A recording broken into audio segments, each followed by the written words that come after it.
Isaac بائزے اور اس کا خاندان اپنے گھر کے کھنڈرات کا جائزہ لے رہے ہیں جو الٹاڈینا شہر میں ایٹن فائر کے دوران جل کر راکھ ہو گیا تھا۔ ریاست کیلیفورنیا میں آگ بجھانے کا 20 سال سے زیادہ تجربہ رکھنے والے فائر فائٹر کا کہنا ہے کہ یہ آگ بے مثال ہے۔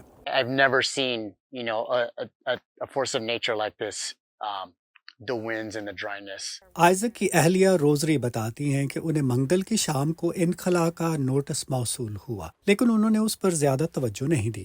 آگ بہت دور اور چھوٹی تھی، پھر بھی انہوں نے صرف چند اشیاء اکٹھی کی۔ انہیں یہ امید نہیں تھی کہ جب وہ لوٹیں گی تو کچھ بھی نہیں ہوگا۔ صبح جب آئزک اور اس کا دوست گھر کو بچانے کی کوشش کرنے لوٹے تو پانی نہیں تھا۔ We were just like, oh my God, we can actually save this. ہم نے سوچا کہ میرے خدا، ہم اصل میں اسے بچا سکتے ہیں، اور ہم پائپ کے لیے گئے مگر وہاں پانی نہیں تھا، اور اس سے پہلے کہ آپ کو کچھ سمجھ آتی چیزوں میں آگ لگنا شروع ہو گئی اور میں وہاں سے دور چلا گیا، اور مجھے یاد ہے کہ اپنی گاڑی کے پیچھے دیکھنے والے شیشے میں دیکھ رہا تھا کہ گھر کا عقبی حصہ شعلوں کی لپیٹ میں آ گیا، اور میں یہ سوچ رہا تھا کہ شاید اگر میرے پاس پانی ہوتا تو میں اس چھوٹی جگہ پر آگ کو بجھا سکتا اور اپنے گھر کو جلنے سے روک پاتا۔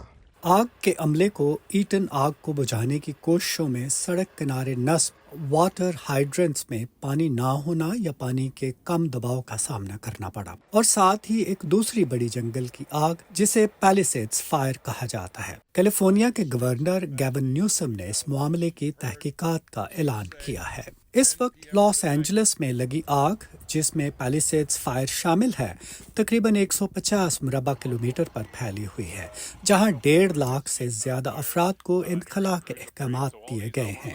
لاس اینجلس کے فائر چیف کرسٹن کراؤلی کا کہنا ہے کہ تیز رفتاری سے چلنے والی سینٹا اینا میں خشک ہوائیں جو شعلوں کو پھیلانے کا باعث ہیں، وہ پیر سے دوبارہ زور پکڑ رہی ہیں۔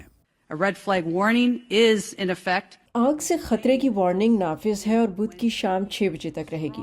منگل سے تیز ترین سینٹا اینا ہوائیں چلیں گی جو توقع ہے کہ بدھ تک چلتی رہیں گی۔ Occurring on Tuesday.